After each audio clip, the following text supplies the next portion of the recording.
So we're shooting this show called The Presence. And really the idea is to capture the story, the God story, the story that he's been telling since the beginning, the story that was amplified through the life of Jesus, the one that he promised us, that greater works story, the one that he lived.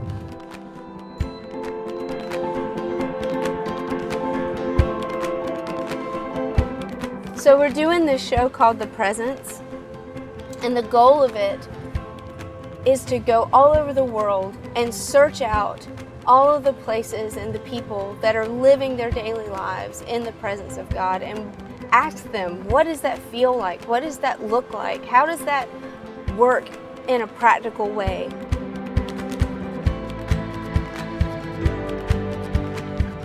So that's the story we want to tell. It's the story we want to capture. It's the story of his presence living and moving in our lives. So much what we're after is to let people know this is life. This is the way that we can live every day, not just for people in extreme circumstances, but that we can walk through our lives in the presence of God and that others will feel and respond to it. We want to tell those stories about the power of living in his presence, about the promise that Jesus gave us, the greater works that wasn't just a good idea, but it was a promise. He looked into the future and he saw those who were becoming sure in his presence and living that way. That's what this show is about.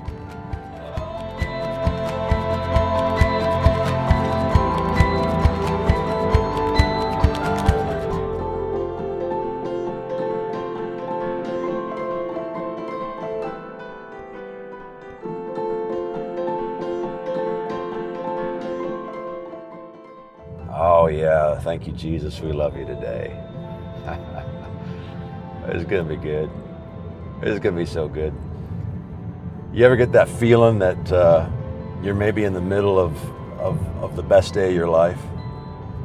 Yeah, that's what today is. Isn't that amazing?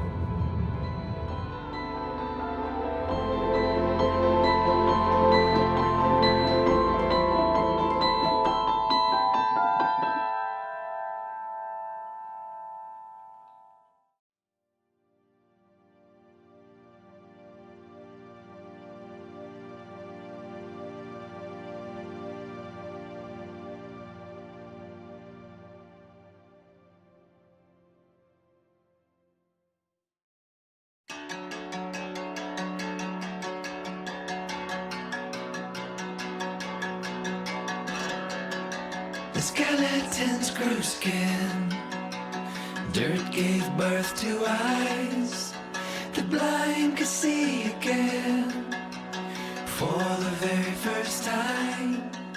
The colors Love you, coming back. Hi, Daddy. You're awesome.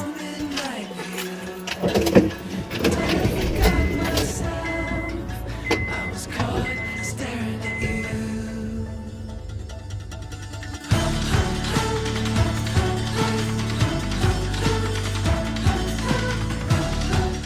We're getting coffee. Yes, you can have hot chocolate. Look at that. You didn't get any hot chocolate, huh? Do you guys have your lunches? I forgot mine. I cannot bring it to you today because I'm going to be on an airplane going to Haiti. I can't bring you your lunch. Go sit down. You want some breakfast? Yes. Have you not had coffee? You have had coffee? But you know what? You don't have to worry because I'll be back in, before you know it. 3 days. Yes, in 3 days. It's a very short trip. All right, I'm going. Hey, girl. See ya. See ya. You coming? Yeah. All right. Yeah. Yeah. Okay, wait until the bus stops driving. I love you. Come here, give me a hug. Come here. Come here. Chloe.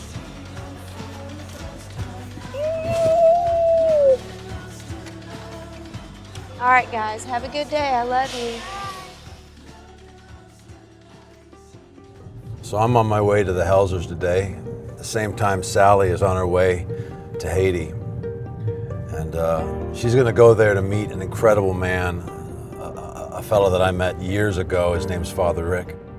And so I'm going to Haiti, and I'm going to talk to Father Rick, and I cannot wait because I've heard the most crazy stories about this man. In 2006, Cité Soleil was one of the most dangerous places on the planet. The police wouldn't go in. There was turf wars happening between warlords in the city. It was the second worst place in the world regarding kidnapping. It was a scary and hard place to live. And Father Rick was going into that place daily. Now, Father Rick's a doctor, and one of the reasons he was allowed was because he was a respecter of all persons. He would work on a gunshot wound, whether it was the warlord or the child. My brother was the one that first met Father Rick. He went with Father Rick into Cité Soleil. The way he tells the story, they're driving down one of those narrow streets when they come up against a crowd of people, and there's this riot taking place right in front of them. He said in the middle of the riot, he sees a woman getting beaten by a number of men. Brutally, it's violent. As they're beating her, one of them rips her shirt from her. And then he sees another fella comes in with a knife, and he thinks, this is it, I'm gonna witness a murder. And suddenly, Father Rick is in the middle of this scene. He actually reaches in and stops the knife. The entire riot begins to settle as they realize Father Rick is with them. Father Rick takes his jacket off, he puts it over the woman. He calls some of the young men that were following in a car behind, and they escort her to safety. And then he puts his arm around the guy with the knife. And you can tell he's reprimanding him, yeah, but he's also loving him. And the riot breaks up. He gets back in the car and he never mentions the story. And I met that man. And I can't wait for Sally to meet him as well.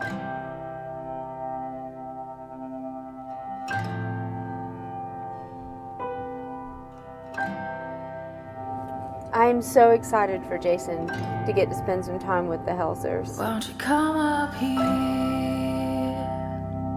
Come up high. When they lead worship, you can feel the anticipation in the air. They're all expecting to encounter the presence of God. And these guys have spent the last decade building a school that brings young people into a creative and an artistic encounter with God. And they are transforming the lives of kids from literally all over the world.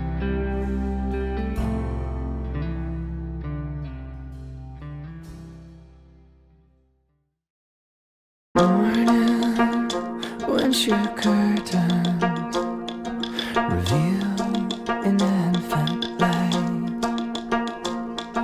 before the day breaks. The glides with its flagpole in the soil.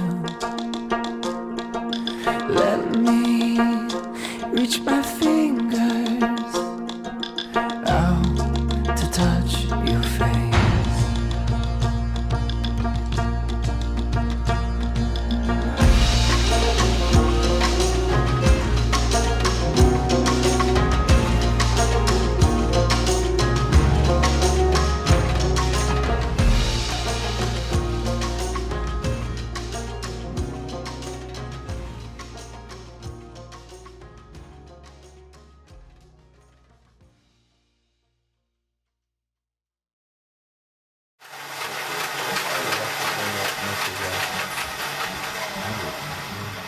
Our garden, What would you do? What would you do with rabbits? I don't know what you do with them. You eat 'em. Okay, I Yeah. didn't want to throw Yeah. Thumper under You the. got- no, if that you was, eat 'em. Yeah, well, A they friend taste of mine, good. A friend of mine's doing it, and they multiply really quick. Right.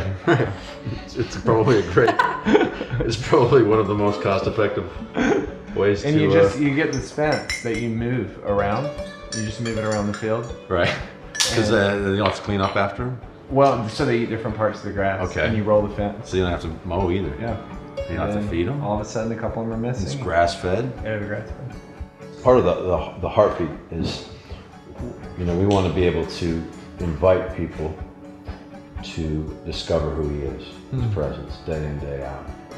I wish I had more time with you to get to know you a little bit better, but we're just going to jump right in if that's Yeah, okay. good. It's Okay. good, sure. So first, I wanted to ask you how living in Haiti has influenced your relationship with God.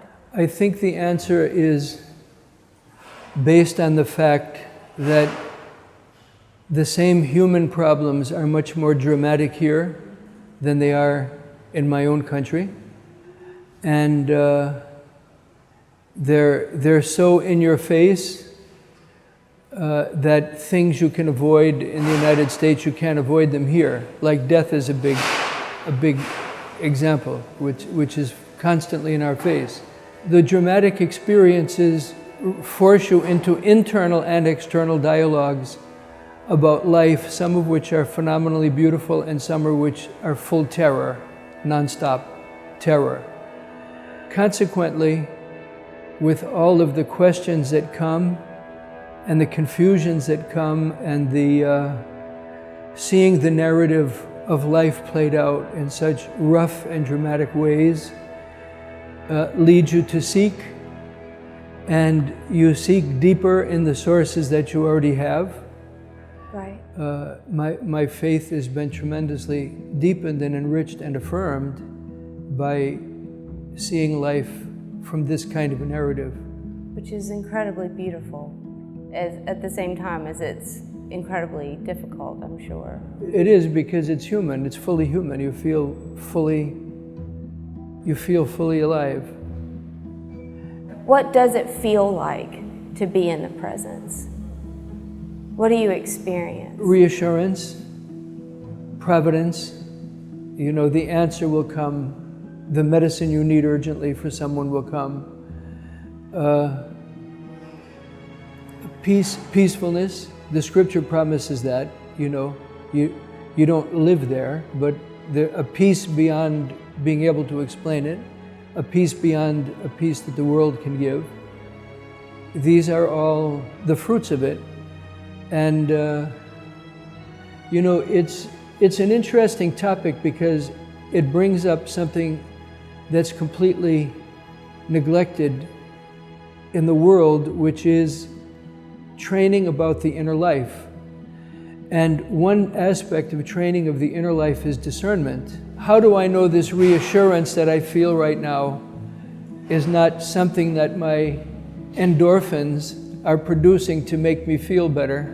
Right. To make me, how do I know it's a real thing? And when you start along the path of discerning, then you learn to distinguish feelings and thoughts, ones that are true and deep and rooted somewhere else, and those which are fleeting or have no roots or are fabrications of your own mind.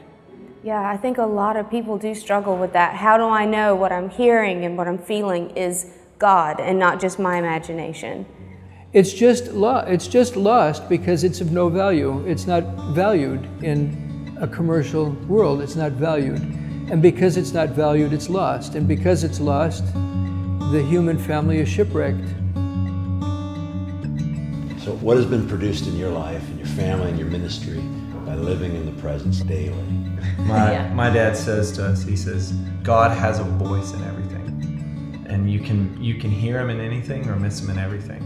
Like he's always speaking, but are we listening? Yeah. And when you stop and you're like, Father, speak to me, I'm listening, your life becomes a romance. Whisper my name, so only I can hear. Call to my heart. Your life becomes like anything could happen. And I love the disciples. I know they woke up every morning and they're like, what's going to happen today? And when you live a lifestyle of speak to me, I'm listening, you live that life of anything could happen. That's so good. Won't you come surround me so I can rise? But anyway, to go, you know, it's a little bit on the side, you know, of your question. But the thing is, in time, anybody can learn to be really good at discerning. This dream was absolute BS. This dream has an important message for me. This thing that I'm feeling now is paranoia. This thing that I'm feeling now is a really important alert. You better be really careful and back out of here slowly. Anybody can learn. Anybody can. It's no secret. It's just you have to learn it. I stand up beside you. Let's watch these giants feed. The more you get acquainted with his nature, and the more you understand and realize what he's really like, not just the way he makes you feel, but actually what he's really like, you stop wavering on really little things. Right. And for us, I know, like living a life of dependency on the Lord, you know, living a life of like living in his presence has created a consistency in our life that is a reflection of his nature, which is what we all want, you know, that we would become more like him, that people would look at us and be like, what's so different about you? You know, and you're like, it's the consistency of actually believing that he's good. Let these walls come down, and all these prison thoughts, they crumble with the sound. If you're not totally dependent on the Lord and you don't know how to access his nature and his presence in a second, Right. you know, it's burnout, because you strive and it's like, oh, you constantly are hitting it's up to me. Right. No, it's never up to you. Yeah. It's up to your willingness to actually partner with the Lord. It's up to you.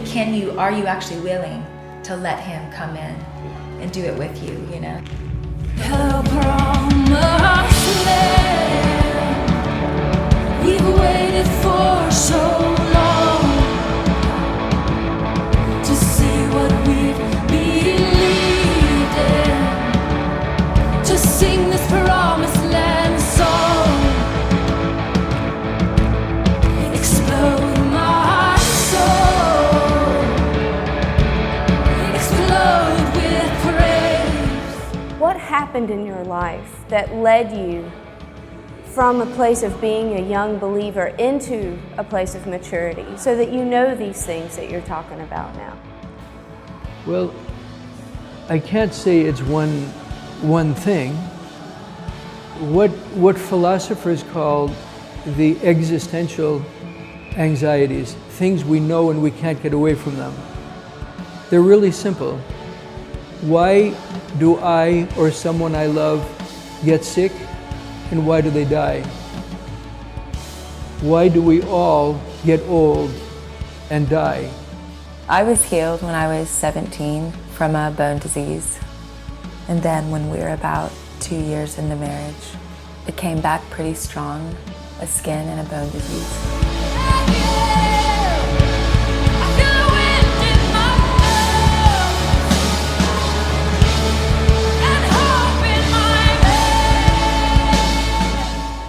That was the beginning of a tremendous testing, really. And just processing that over years and years of just like, God, I know you're faithful. I know you can do this. I've seen you do it. I've actually experienced it. What's happening right now? Like, what is it? And you go through these seasons of like, what did I do wrong? How do I fix this? Why do bad things suddenly completely destroy my life or somebody else's life? These things are hard to look at, and so most people don't.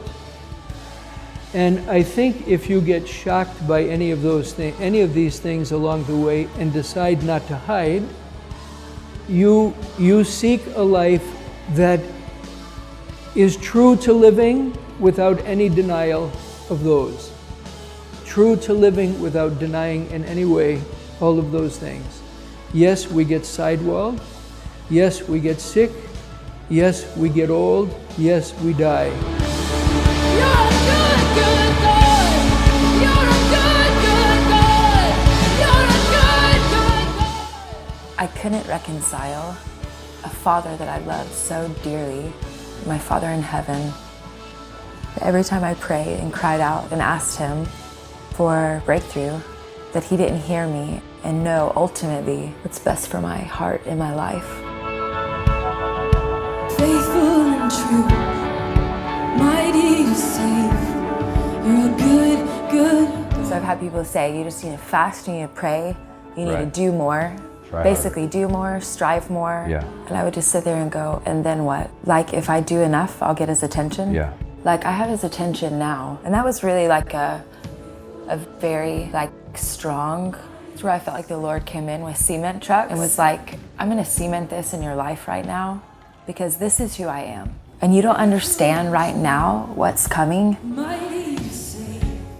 and what I'm gonna release in your life. What's the declaration that's gonna come out of your life? But I'm cementing in your life, and I need you to choose right now that I'm a good father, even though you're suffering deeply. Faithful and true, mighty to save.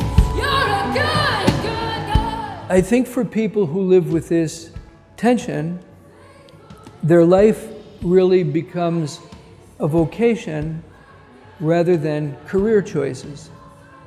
In other words, you decide your next move based on discerned possibilities that are before you, and you're not deciding your next move based on where will I be most comfortable, where do I have the most friends, where will I make the most money, where will I, something else, which doesn't last. You know, being able to just sit back in the fullness and the goodness of God in the midst of tension. Yeah. You know, we have this saying that you can't make music without tension, and you can't, because what makes beautiful music is beautiful tension. You take the tension out of a guitar, it's like nothing. There's no sound, there's nothing. No matter who, when you live in that kind of tension, which isn't guaranteed 100% every day, like a guitar string isn't guaranteed to be tuned every time you pick up the guitar that it's still tuned. Right. But you can tune it again and it'll make music again. I think in our culture, we don't embrace tension because we're afraid, because we don't really know who he is. Spiritual poets would say, you're a note and you should find just exactly your note, nothing false, nothing tinny. You know, you should find just exactly your note and then find the chord that you're supposed to fit into. And that chord is supposed to find the song that it's supposed to fit into. And that song is supposed to find the symphony that it's supposed to fit into. This is how it works.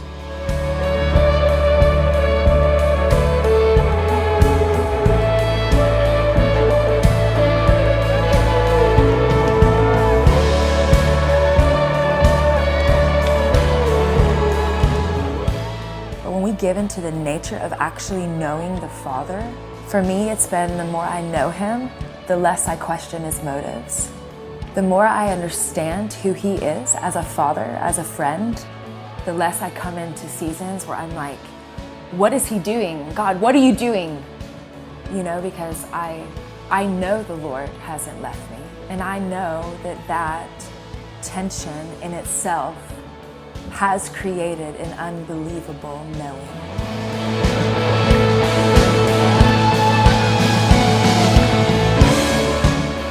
That's why I'm saying it's not one thing, it's over a lifetime. These possibilities come up and you feel fully called to this one as the more authentic way of living. Not living in fear, fully living, joyful life, productive life, without at all turning an eye away from the real existential plagues, you know, that we have.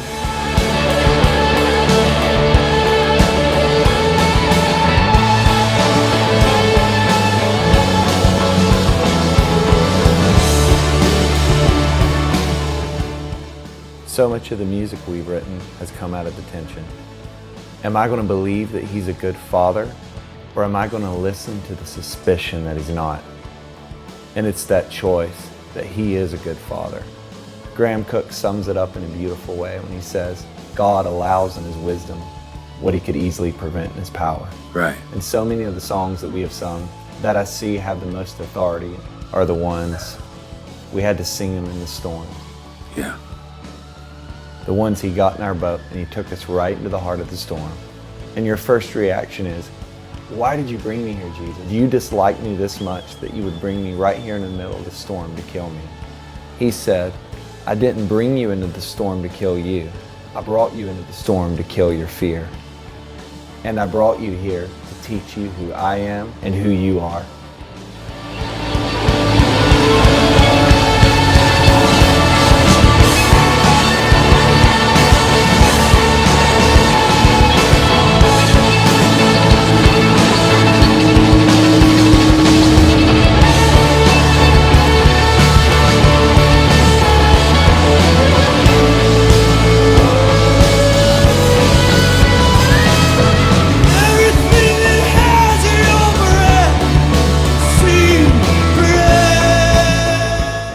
The Presence isn't just a new TV series. It is also a 5-session DVD and small group guide. In Session 1, you will watch the entire first episode of The Presence and then dive into the interactive small group teaching.